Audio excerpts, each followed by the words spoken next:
what's up? We're back at Cook Museum of Natural Science. My name is Amber. I'm the lead natural science educator here. And I'm so excited because we have a second session of Cooking with Kelly today on our question and answer with animal care. And I'm really excited.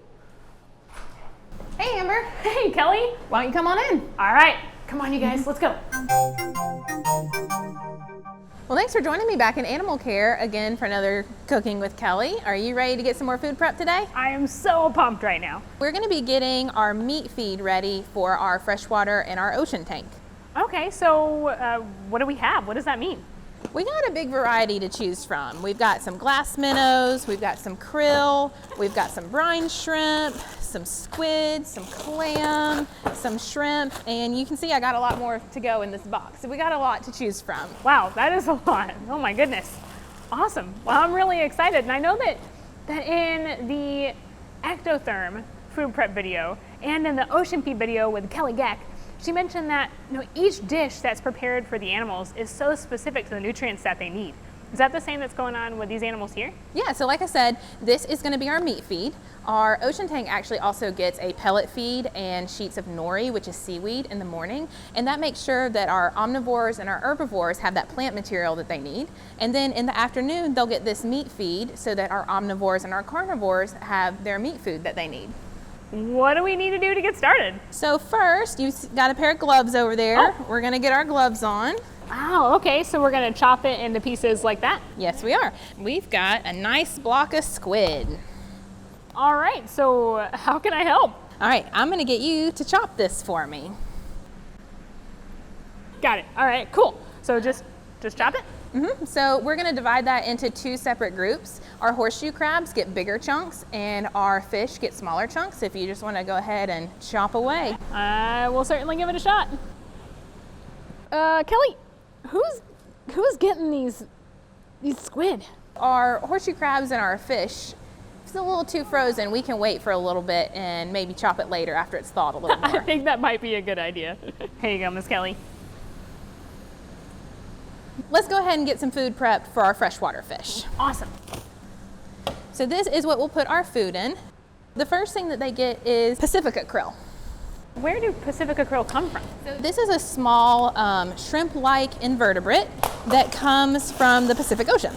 Yeah, that's what I thought. So wait, why are we feeding a saltwater prey item to a freshwater fish? In the wild, they will eat food items that are very similar to this. So the food that comes from the ocean is actually a lot more nutrient dense for them. And since it's very similar to what they would eat in the wild, it's actually pretty good for them. And it's a lot more readily available for us to purchase for them. Okay, awesome. So we'll add a piece of this in. And they're also gonna get a piece of Superba krill. What's Superba krill? So this is another type of krill, and it's a little bit bigger. Pacifica krill that we pulled first is actually an omnivore, so it eats phytoplankton and zooplankton, where this Superba krill is an herbivore that just eats phytoplankton. Do we have any small food items to go in here? Pacifica krill is a small food that we need, but we do need one more large food item. You got any suggestions? Yeah, can we use squid? Yes, we can. We'll add just a little bit of this, and that finishes up our freshwater food. Now we will get our ocean food ready. We're gonna start with some more pea krill, that Pacifica krill. Got it. This is about a 2x2 cube. That looks like a lot of food. There's a lot more fish in this tank. And they also get some mysis shrimp, 2 brine shrimp cubes. 2 brine shrimp cubes. Now those are small prey items. Yes. I'm learning. And our last small food item are some bloodworms. Oh, okay. Just a cube of those.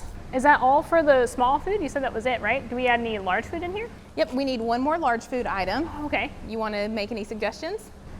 Yeah, can we put squid in there? Yes. Yes! More squid! Nice. All these fish are gonna be so happy.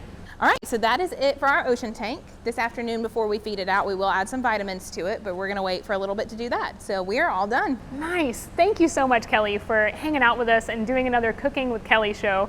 We really love watching all of you guys put all these really neat meals for these animals together and taking care of them so well. All right, Kelly, well, I think I'm gonna actually let you finish cutting up that frozen squid down there. You have a great day. You too.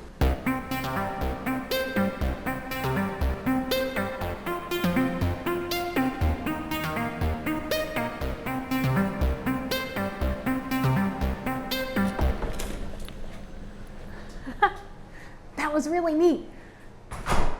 So we got to learn a lot about the different types of prey items that our ocean animals and our freshwater animals get to eat, which is really neat. And the animal care department does such a really good job making sure that each animal gets exactly what they need, which is super, super cool, including even the vitamins that they add afterwards, which is awesome. So thank you guys again for joining us with Question and Answer with Animal Care. And we're so excited for the next one. We'll see you then. Bye, guys.